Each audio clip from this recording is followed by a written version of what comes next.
It's uploading. Yay, we are live. That's awesome. Thank you, buddy. Thank you, everybody, for tuning in.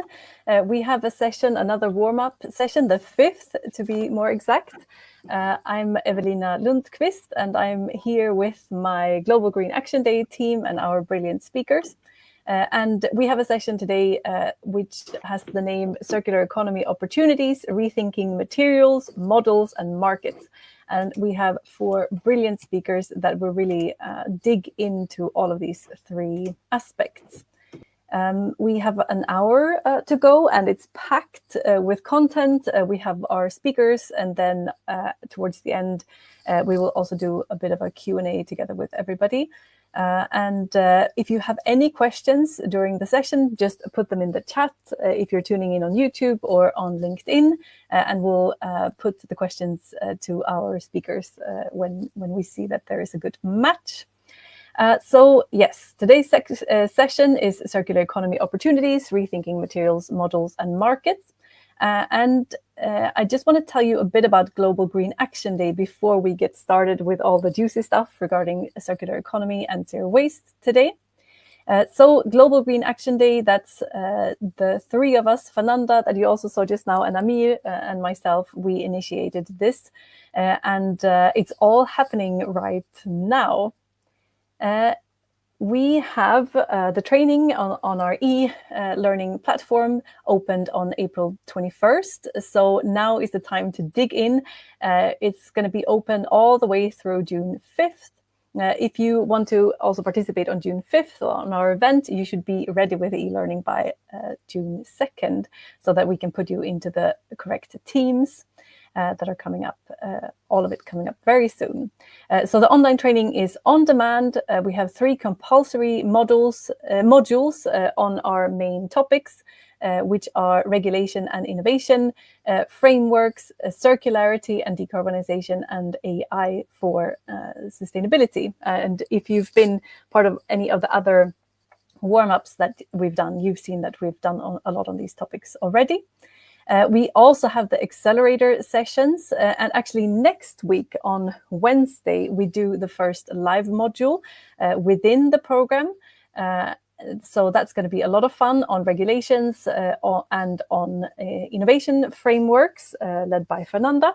And then the following 2 weeks, we will do the other modules with myself and with Amir. Also on Thursday next week, we have the first accelerator session, which is also exclusive to all the participants in the program. It's going to be on biomimicry. So we hope that a lot of you tune into that as well. On the big day on June 5th, that is actually also World Environment Day. We are a part of that program from the United Nations. We have a morning session for everybody who happens to be across the planet or not close to any of our on-site locations. So you can join in the networking and working together on challenges in the morning of June 5th. I think it's going to be 9 Central European time, 9 o'clock. So we have a few hours of really fun working together. And then in the afternoon, if you happen to be in one of these locations, in Porto or Lisbon in Portugal, in Vienna, Austria, or Stockholm, Sweden, you can join in the on-site meetings and learning opportunities that we have together with all of you. So it's a lot of really good fun stuff that is happening. We have a lot of partners that I think it's even actually more now than when we updated this the other day. We really want to also say thank you to everybody who is contributing dissemination, sharing in the networks, content, interview content, speaking to us in all sorts of contexts. So we really and also, of course, the initiators of the program. That's the Good Tribe, my company, Fernanda's company, Next Agents, and Amir's company, Think Big Leaders. So that's a bit about the context that we're working within. See if I can change to the next slide. So today, as I said, we have a my internet is lagging. Please, Fernanda, tell me if my image is weird or something like that. So today It's Let's okay. see. You It's can okay. continue. Okay, good. So we have the opportunity to talk about circular economy opportunities, rethinking materials, models, and markets. And our speakers today will look at this from a bunch of different angles, with very also pragmatic, hands-on examples, case studies, etc. So I just want to give you, for those of you who are new to the circular economy, we will also be talking about a bit about zero waste, which is also a very important aspect within the circular economy. I just want to give you a few definitions before we dig in to all the good stuff. Very basic. We are now in a very, very linear take, make, waste economy. We are, some of us at least, are good at recycling. And there seems to be kind of a notion, people often think that recycling and the circular economy is the same thing. It is not the same thing. Of course, we should be very good at recycling, but that's just one small part, and actually a choice that should be made in the case that you can't do anything else. Then you can turn to recycling. So there are a lot of different opportunities to avert waste before you even start thinking about recycling. So we are somewhere between the linear and the recycling economy at the moment. We want to be in the circular economy where all materials stay in the loop as long as possible, where products are designed for longevity, for repairability, that we have a sharing economy, that we use the resources as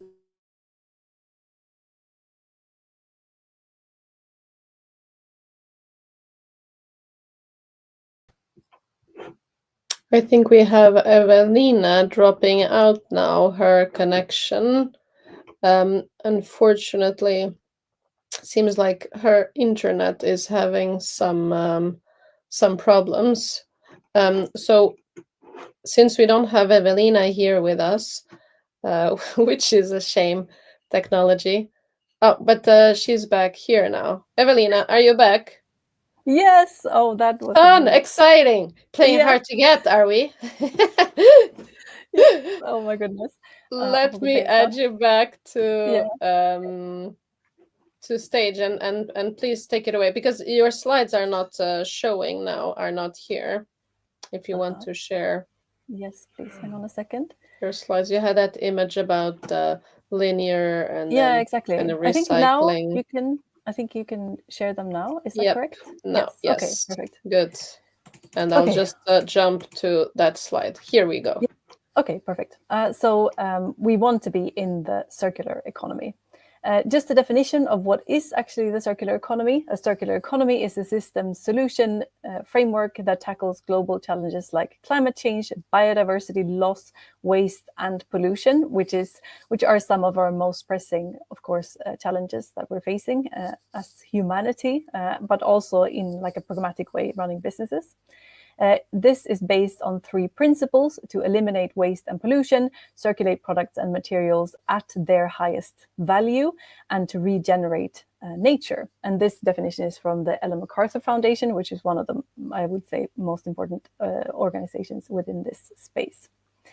We will also be talking about zero waste today, and that is also a very big part and very important part of the circular economy. There is one kind of peer-reviewed definition that has been around for a few years: the conservation of all resources by means of responsible production, consumption, reuse, and recovery of products, packaging, and materials without burning, which is a lot of countries in Central and Northern Europe likes to burn waste. Not a good idea. And of course, with no discharges to land, water, or air that threaten the environment or human health. In general, with the circular economy, we want to turn off the tap on waste, because if we keep producing waste, we keep putting plastics in nature, nothing is going to happen. We need to think at the source. We need to think how to rethink the economy and how we produce and deal with the resources that we have. The agenda today, the introduction with me, you've heard already. We're very soon going to skip to our guests. We have Zsófia Koinberg she's a packaging developer at Martin Servera. That's one of the largest wholesale companies for restaurants and similar businesses in Sweden. If you are from Sweden or speak Swedish, you probably know this brand or some earlier iteration of it. It's a very well-known company. We also have Marty Raul, the founder of Circular Tech. We have Kaisa Karjalainen, she's the director of Mission Zero Academy, and Cristiana Ribeiro, she's the project manager of Smart Waste Portugal. And then, of course, we have questions, the opportunity for you, our dear audience, to ask questions as well. So hello to all of our speakers. Hi. Hi there. So we're going to, because we have a large number of speakers today, we're going to do them each one by one, and then towards the end, we're going to do a round with everybody. So I see that you are here also now, Zsófia. So I just want to give a bit of an introduction to you and then ask you the first question, and then you can take it away from there. So Zsófia Koinberg, she's a packaging developer at Martin Servera, Sweden's leading wholesaler for restaurants and commercial kitchens. With expertise in packaging design, materials, and also EU packaging legislation, Zsófia brings a practical, hands-on approach to sustainable innovation. And today with us, she'll share how seemingly simple changes like rethinking egg cartons, I believe, can have a big circular impact. So please, Zsófia, we're super happy to have you here. Thank you. Can you tell us a bit about reducing packaging waste? What are some of the more or the most interesting projects that you've been working on lately? Well, I've brought 4 cases actually that I want to share with you. Let's see if I can start the presentation. Yes. So hello everyone, my name is Zsófia. I've been working in the food industry for the last 10 years. And it's usually the small changes that make a big impact. And the first case that I want to show you, all of the cases will tap into today's topics. And the first one is about egg, as Evelina has told you. The problem with egg was that it was protruding the edges everywhere around the pallets. And with that came a lot of crushed goods and food waste. Also, the empty space, it created an empty space in our warehouses because between 2 egg pallets, we couldn't put another pallet. So we also lost used space in warehouse, which also cost a lot of money. So we've been tackling this issue for a couple of years, and together with all the egg companies in Sweden, we came up with a solution that meant solving a lot of issues actually. So the solution was that they shrink the space between the egg in the egg cartons so that it could pack tighter. And these packagings are special for wholesalers, which are going to like the counties and schools and restaurants and bigger shops, like bigger buyers. It's not for the retail. And the problem with these was also that all of our products are on by the counties are bought for years, and then the solution is that we created could be changed without any problem in the processes. So we went from 0.5% food waste to 0.1% food waste. That means 2 tons of eggs saved yearly. We also noticed that one of the suppliers haven't been able to change the solutions to these pallet optimized, and they still have a crushed good about 0.5 or 0.7%. So we're very happy that 3 of the main companies changed and have a better solution now. And then on this picture, you can see that the pallet actually fits now, and 2 other pallets can fit next to it.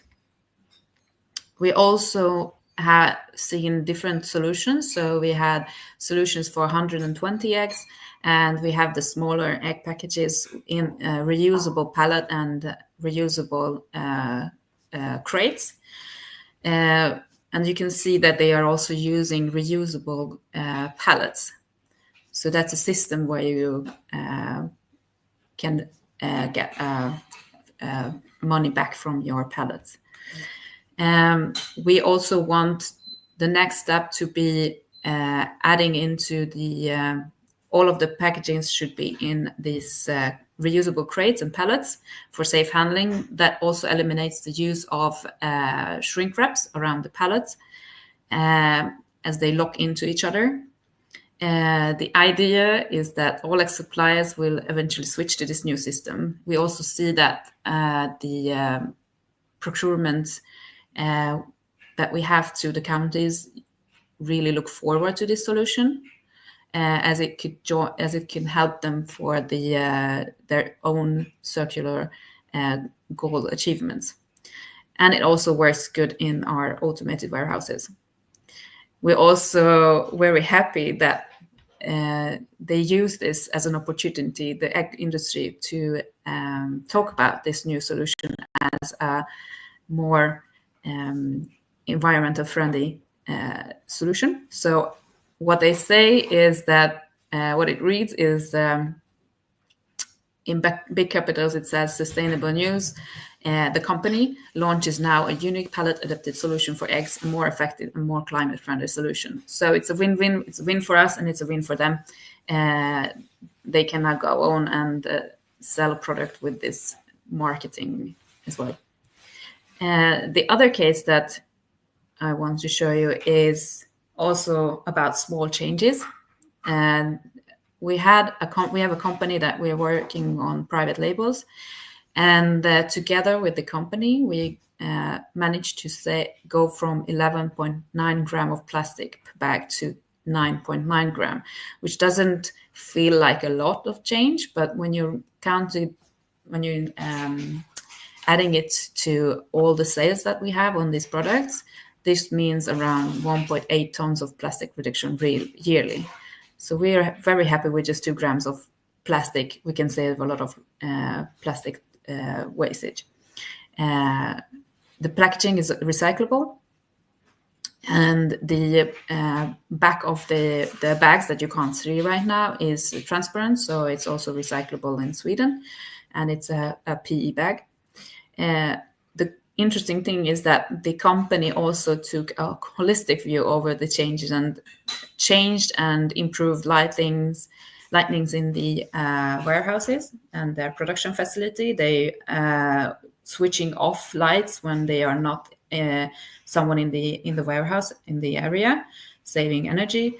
They look through the water usage they are doing. So it's the whole company has been adopting a more sustainable view, which is very great. The third one is a recent one, and it's about minced meat. I don't know if you're familiar, but fresh products is really hard to change from recyclable to recyclable packaging. Historically, it's usually a multi-layer packaging, and it's for fresh produce like meat, charcuterie, fish, and cheese. The categories that are really hard to change to monolayers. But recent years, there are material companies that can produce now either monofilms or monofilm laminates, which means that they are recyclable. And it could be either a PP or a PE film, both work. And we have been testing this PE laminate film in the production site together with our supplier, with great results for minced meat. I've been talking to the materials supplier of our food supplier, and talking to them about which kind of material works on our food suppliers' machines, which is very important to have an understanding. And what we did now, what we've seen is that on minced meat, we could it's 29 different products. All of them are around 2 to 2.5 kilos. And the vacuum worked really well with monofilm. So we've been saving now 280,000 crowns yearly in recycling fees to changing from multi-layer to monofilms. And the last one is similar, that we have been going from a multi-layer film on these nuts, which are 11 products. It's a product range, to monofilms at the end of this year. And we will also change going from 70 mi to 50, which means a grammage from 14 to 7 gram in the bags. That means that we're saving 300,000 crowns yearly in recycling fees. And also the new film, which is a PE laminate, will be cheaper than the multi-layer that we're using today. So these are just a few cases that I've been working these years, and small changes can make big difference. And working together with material suppliers and food suppliers is very important, creating big changes. Thank you very much. Thank you so much, Zsófia. We love all the grams. It's great. Good job. Okay, so we'll welcome the next speaker, Marty, on stage. Marty, I'll start with your introduction straight away. He's an innovation leader and co-founder of the circular packaging startup, The Cup Exchange, and now also the new company, Circular Tech. With experience across startups, corporates, and public enterprises, Marty is really good. And I can speak for this because we've been working together for almost 3 years now to translating big ideas into circular business solutions. And today he will talk a bit about circular tech and all the interesting stuff that you're doing there. So maybe I'll ask you the first question also and see where you take that. Okay. What is helpful for an organization to learn when shifting the business model from linear to circular? Yeah, from my experience, I found that the most important thing is really to start with a mind shift change, and it's really moving away from waste and waste management which is a linear mindset, towards a resource management mindset, which is much more circular. That can take a little bit of time, but it's a really important shift that needs to happen before we can really move forwards. I think one of the other things that gets thrown around a lot is collaboration. And with a circular economy, you need all of the players or the ecosystem partners to collaborate. If you have one link of the chain missing, then you really don't have a circular system that's sustainable. So collaboration is something that I find gets talked about a lot, but when it comes to the practical reality of it, it's actually really hard to do at scale. It's easier to do when you've got smaller players, or you're just starting out, or you're testing something or running a pilot. That's usually okay. But when it comes to scaling and having a bigger impact, actually having that collaboration in place is really important. And I think the third part is really around circular business models. And they need to really be designed from the start. And in our sort of linear model, it's quite easy to have, we've got a producer, we've got a buyer and a seller, someone transfers some goods, money's exchanged. It's reasonably straightforward between the parties.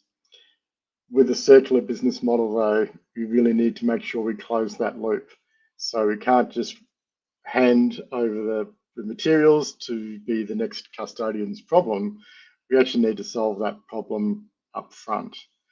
So that takes a fair bit of effort and a fair bit of design.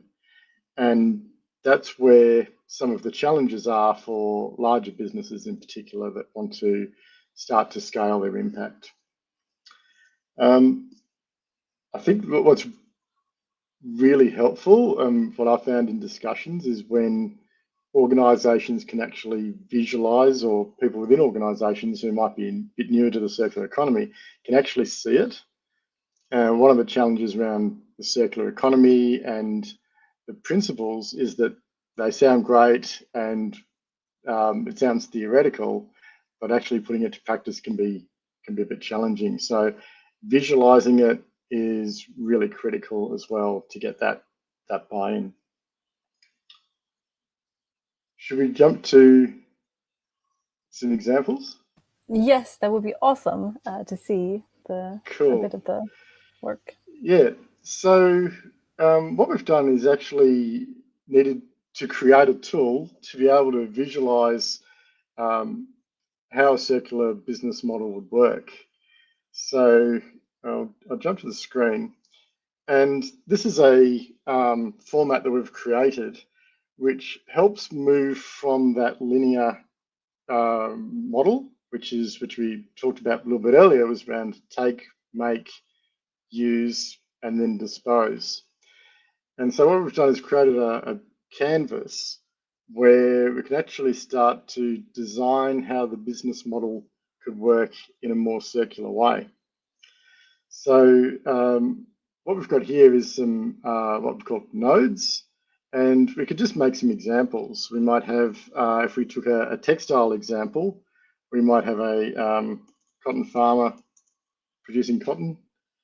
So on a farm, so we can actually start to map out who's doing what. We might have a manufacturer, and we could have a, so we can actually start to map out the roles that each player has. In the use phase, we would have the consumer.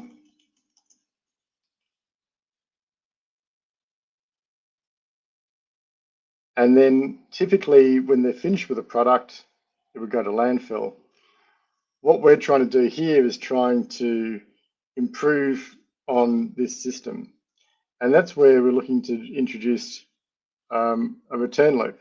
So instead of the consumer only putting their products in landfill or going to waste, that's where we start to look at, well, how can we actually recover the materials? And so we might have a loop that does collection, and I'll just put down here apparel. So in this case, apparel is a collector of used textiles. From there, they may then convert that into another product. So they actually upcycle that material and they make it into, actually it's called Uptex, I think it's called. And we do that as well. And then that material can then be reused back in the manufacturing process. So it may go back to this manufacturer, or it could potentially go to another manufacturer. So we can start to see how this builds out the business model of a circular system, and then we can actually start to see the roles that each custodian plays. In this, what we do also as part of this is we look at the transport. So it might go, so might go via DHL, for example. We can start to record costs. This is obviously in dollars. We can start to put emissions, and we can start to see what this business model looks like and the emissions that are associated with it. And we can start to compare that versus the linear model, which is the landfill option. And by starting to put this together, we can also do the financial model as well. So to get a circular system to really work and to continue to work, it actually needs to be viable for everyone in the loop. And to make it better than a linear model, it really needs to be low on emissions and it needs to be financially stable. And so this becomes almost like a bit of a game where you're trying to improve on the linear system. And these are some of the tools we can use to achieve that. I'll just jump to, here's an example. It's a little bit pixelated because this is actually a real life example. I couldn't show all of the detail, but this is actually a textile solution. We have a manufacturer, it goes through warehousing and retail. The consumer has some options. They could send it to landfill, or it could get collected in a couple of different ways. The material gets reprocessed. That material then gets converted back into its constituent parts, in this case being pellets and cellulose. Those pellets then go back into injection molding for new products, and the cellulose is used for processes like hydroseeding, which is to regenerate nature. So they get mixed with, the cellulose gets mixed with seed and sprayed to, particularly for mine site rejuvenation. So this is an example of how we've created a circular model.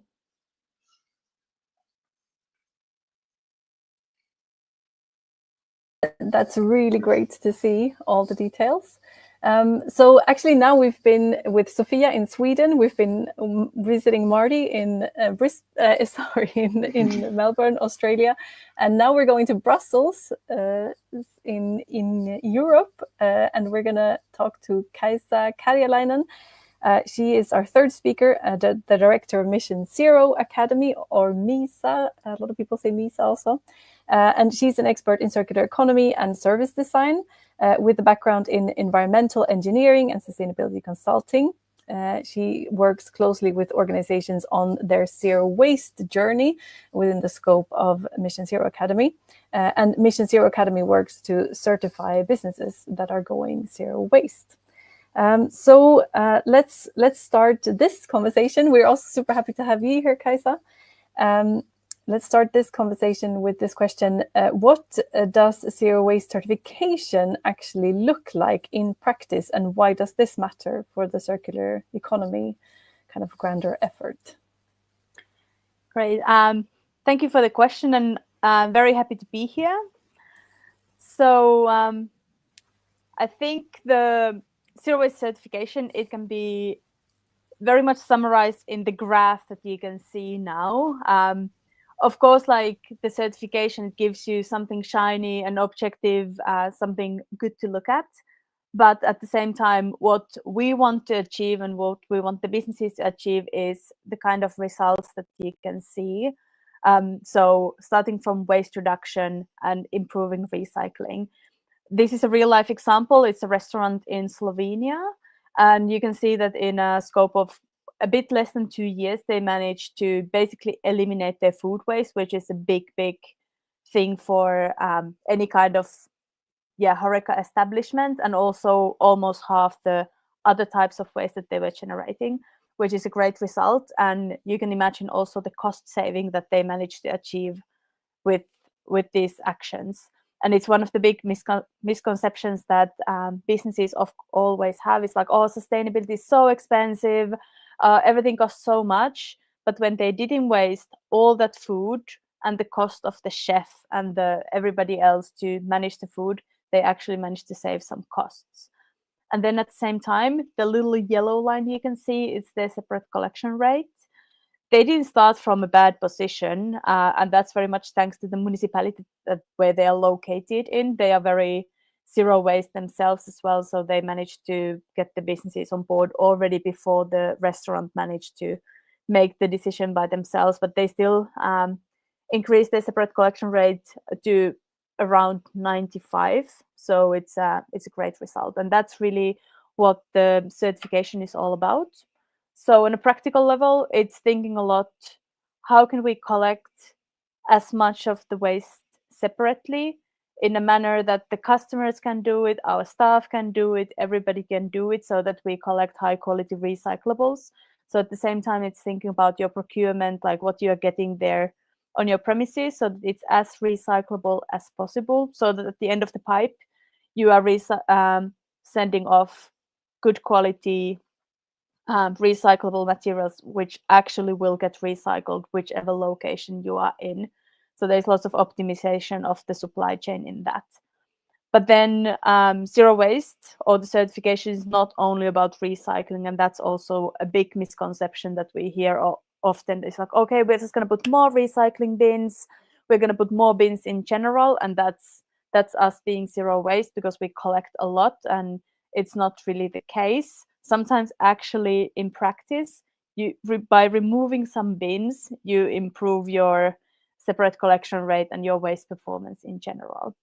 But then the other side of the coin is really going into reducing the actual quantity of waste, whether it's recycled or not. It should be reduced first and foremost. And on the bottom picture, you can see a picture from actually a Michelin star restaurant in Portugal. And they, of course, they have very high standards and very demanding clientele. So they sometimes get, for example, slightly ugly vegetables, or they are getting to the end of their life so they can't be used as the Michelin star main dish. But then they figure out ways to repurpose them. They have in their hands, for example, jars of pickles that they make out of those vegetables. They make broths. Even the potato peelings, they actually serve them for you as a starter. And after tasting them, you're not going to look at the potato peelings the same you used it before. It also makes you depressed by your own cooking skills, but they innovate a lot in that sense. And also bulk packaging, trying to remove packaging in general is the way forward. And the process of certification you can see in the graph on the bottom right corner. So it all starts by making a decision. It's like, okay, we're going to solve our waste issues once and for all, and then start assessing your starting point. So that's what the restaurant in Slovenia did in 2022. So that's their starting point data, and then making an action plan and a strategy of how to improve it. Implement the strategy. When you are good enough, you qualify with all the criteria of the certification. There's a third-party audit. You get assessed, you get feedback, compliments hopefully also for your good work. And then, of course, you continue improving, because even if they already got some quite good results, there's always room for improvement. So it's really a continuous journey for improvement. And now you might be thinking, it's like, but I can do all of this without the certification. And it's absolutely true. You don't need the certification for it. But for many organizations, it gives you structure. It gives you some steps to take, what to do, because the staff of the organizations, they are normally not zero waste experts themselves. Or if they are, they might be quite alone in their role. So it gives them some leverage to push for changes. But then on the other hand, also the requirements of the customers are getting tougher.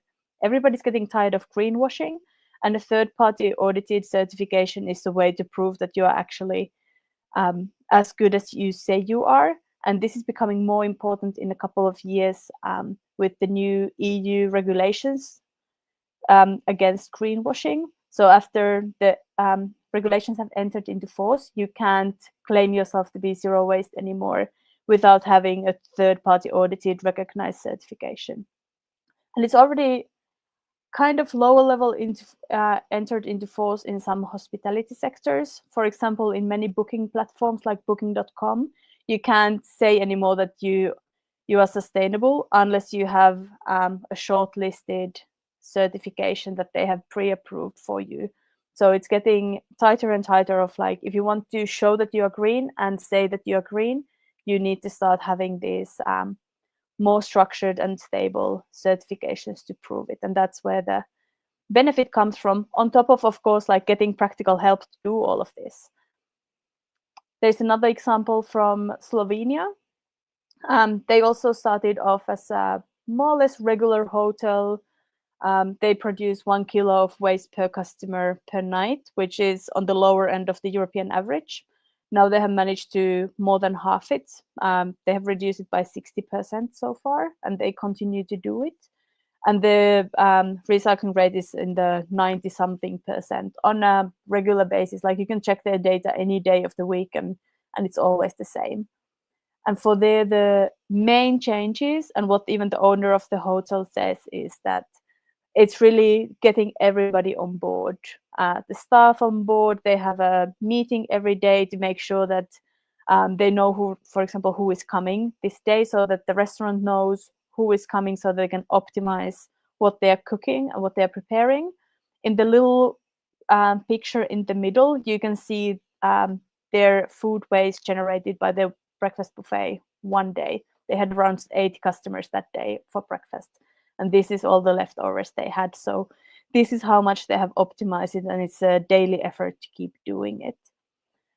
And then, of course, they have to optimize a lot of the other partners that they have had. For example, they wanted to not have packaging for any of their supplies. And they said to all their suppliers, it's like, okay, if you're going to leave cardboard boxes here, we're going to charge you rent for them until you remove them. They didn't ever have to charge any rent for anybody, but everybody changed for reusable packaging and these kind of things. So they have managed to make big changes there.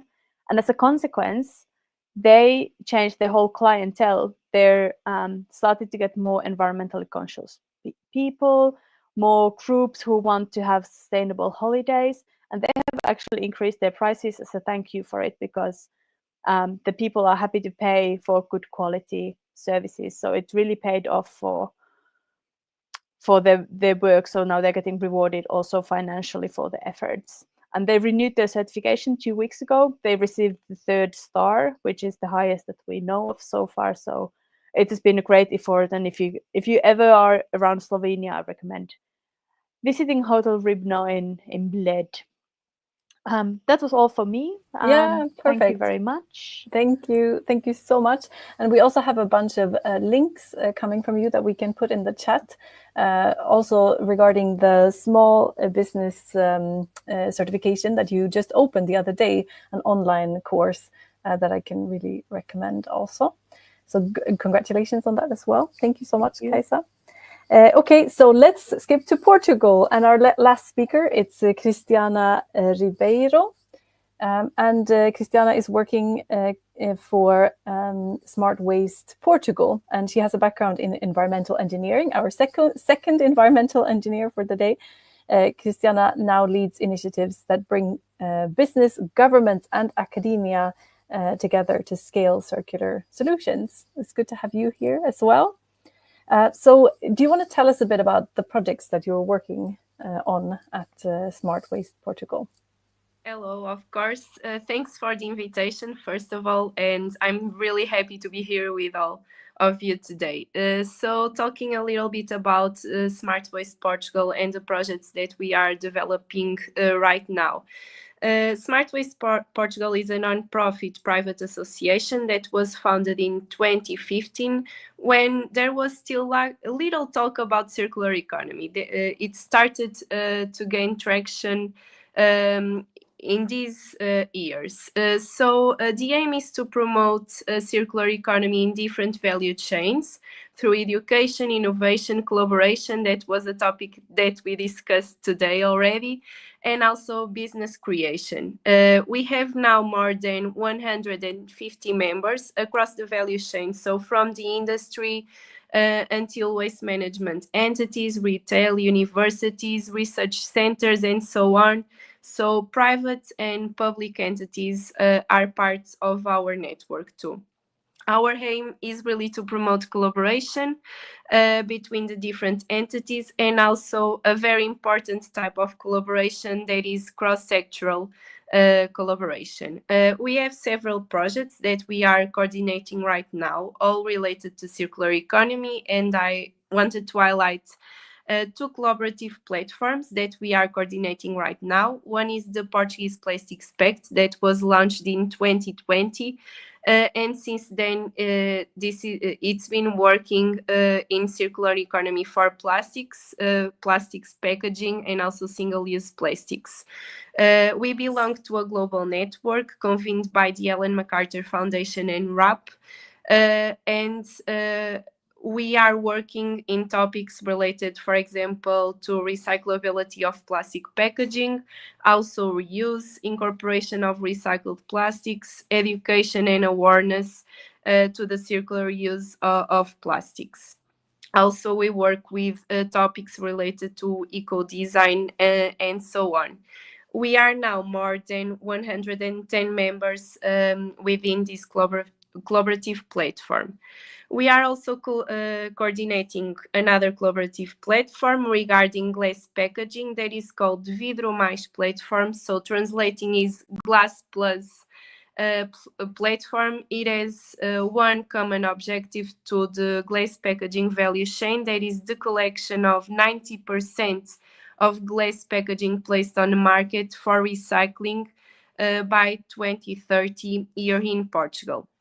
I also wanted to say that we are working right now on a financed project where we are going to develop some tools to especially help SMEs developing and fostering circular economy with topics related to it, and also ESG, that is a hot topic right now as well here in Europe. And we also like to bring different kinds of information to our members. So we try to hold events on current topics, for example, legislation, that is also a very hot topic right now. For example, the PPWR, we are going to host an event next week where we want to gather the value chain with expert speakers talking about the topics and the impacts, and also the challenges and opportunities that we see across the value chain. Also, I wanted to speak briefly about a platform that we have that is a digital marketplace for resources. It's a My Waste platform where you can put your waste and also your byproducts and see if there is anyone that wants to have them, to valorize them. So we also are running this platform to foster circular economy here in Portugal, and to move from talking about only waste to resources, as also Marty said a little bit early.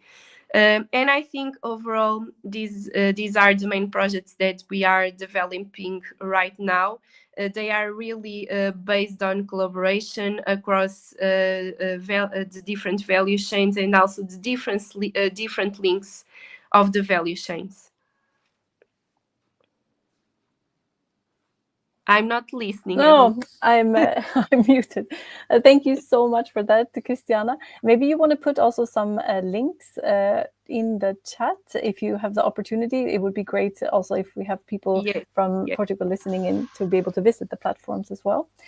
So we're gonna do.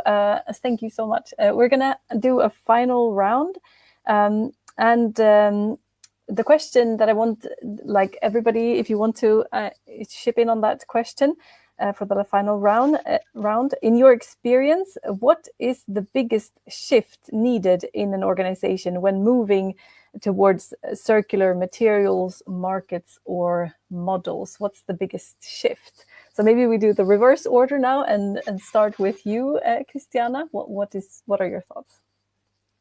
Yes, I actually have a really synthetic answer to this question, because I think everyone needs to be on board to have these kinds of shifts. So everyone from the top management until the employees has to be on board, and everyone really needs and wants to change. So you have to want to change to see this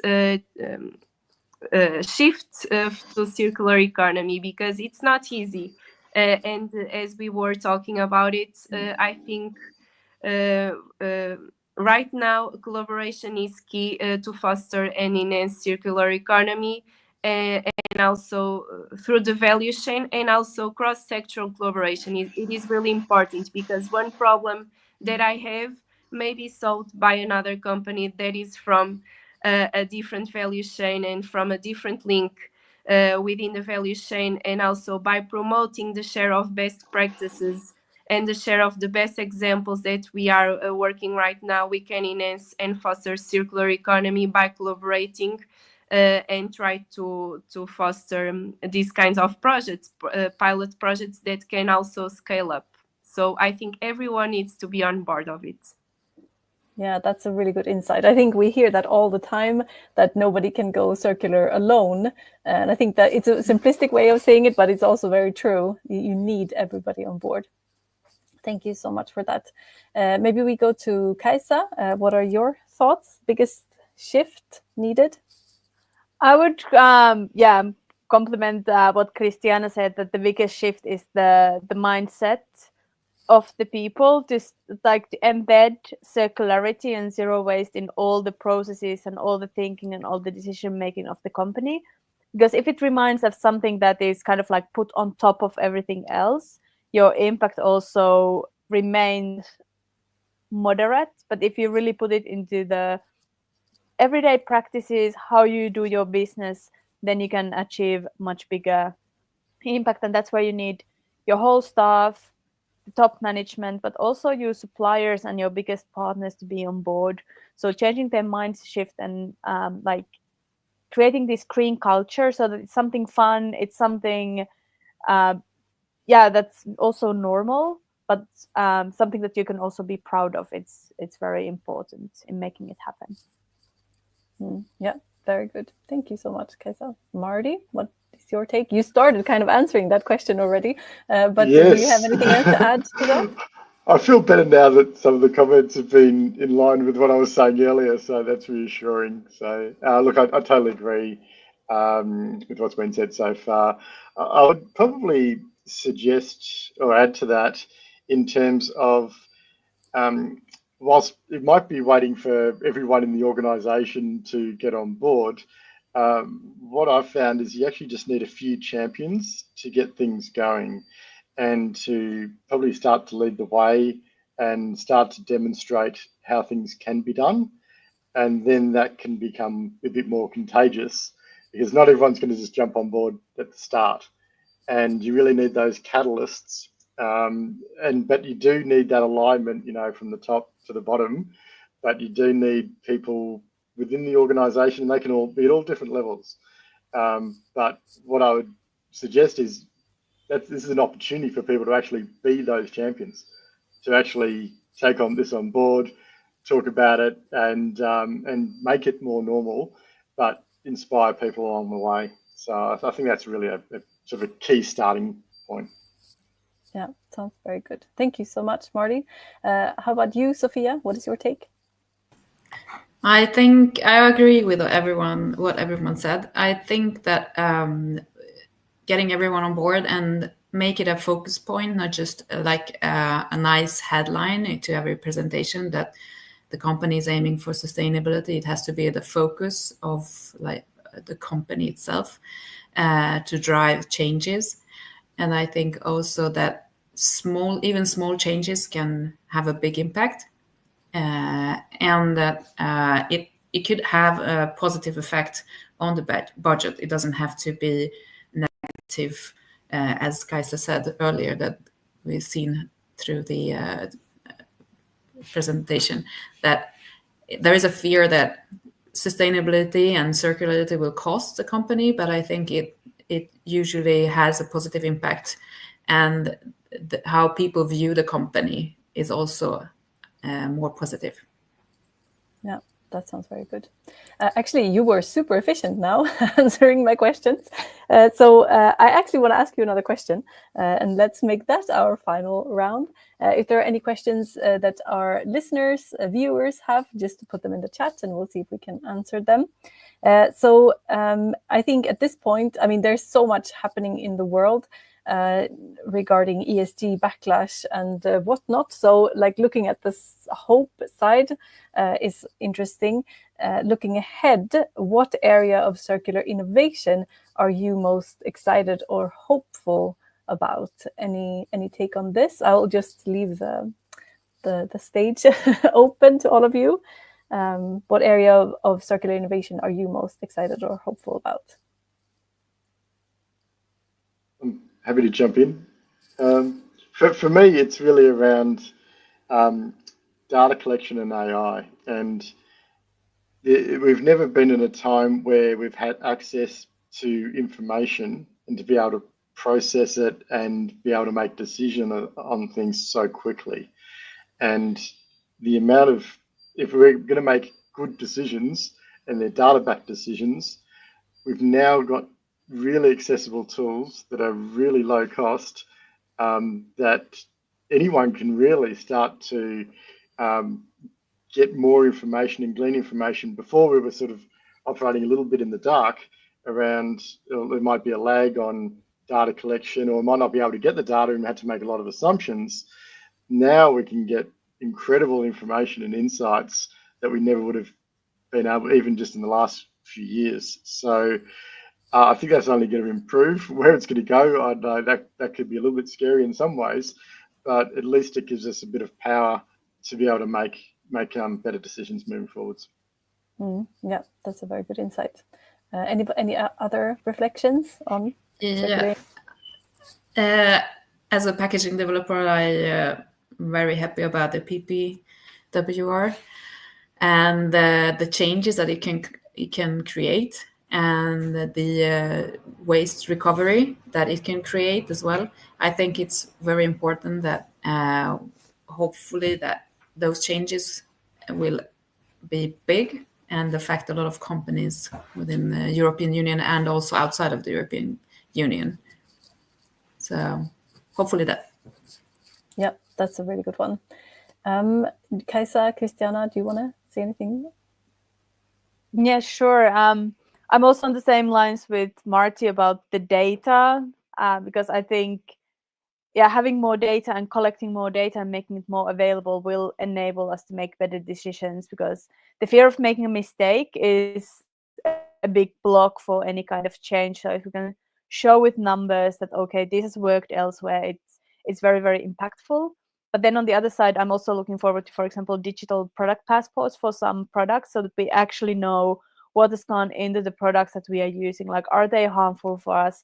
Are they recyclable, which is a big issue that we think about frequently. It's like, okay, can this actually be recycled in any world and in this world where this business is located? So having more information and more data is very welcome, and very much looking forward to that. That's a good one, iteration on data. Christiana? And building on that, actually, I have here digitalization to support actually decision making, and also narrowing it a little bit eco-design, because it's the start of everything. If I have, for example, a packaging really well designed, maybe in the next steps of the value chain, for example, in sorting and recycling, I will have better sorting and recycling systems because I have a very well designed packaging, for example. So I think in a perspective, decision making tools with digitalization, and also eco design in the other perspective. Brilliant. Thank you so much, everybody. It was a pleasure to listen to all of you. Thank you so much for joining us. And to our listeners and viewers, please also make sure that you follow our guests on LinkedIn and other platforms. We have just and 1.5 minutes left, I think. I'll show you some slides. If you can help me, Fernanda, to put up the slides again. Yes, so thank you to our speakers. We are in the middle of the learning process with all of our modules: innovation, strategy, regulation, decarbonization, circular economy, AI for sustainability. So please make sure that you sign up for the whole program, and that we also meet on June 5th online and in Portugal, Austria, and Sweden in the afternoon. We still have room for a few challenges that the participants are going to work on June 5th. So if you have a challenge, please reach out to us. We have a couple of really good ones. They will be featured on the Wasoko platform, but please reach out to us if you have other challenges that you think would be a good fit for us. We also have a call for partners, especially in terms of disseminating, sharing this with more people would be great. So please reach out to us if you want to partner up and share the information about Global Green Action Day. Yeah, I think that was it. Thank you so much for participating today in this warm-up session as we're headed to the Global Green Action Day. Thank you to our speakers, and thank you, Fernanda and Amir, also in the background for helping out. Thank you so much. Thank you. Bye. Thank you.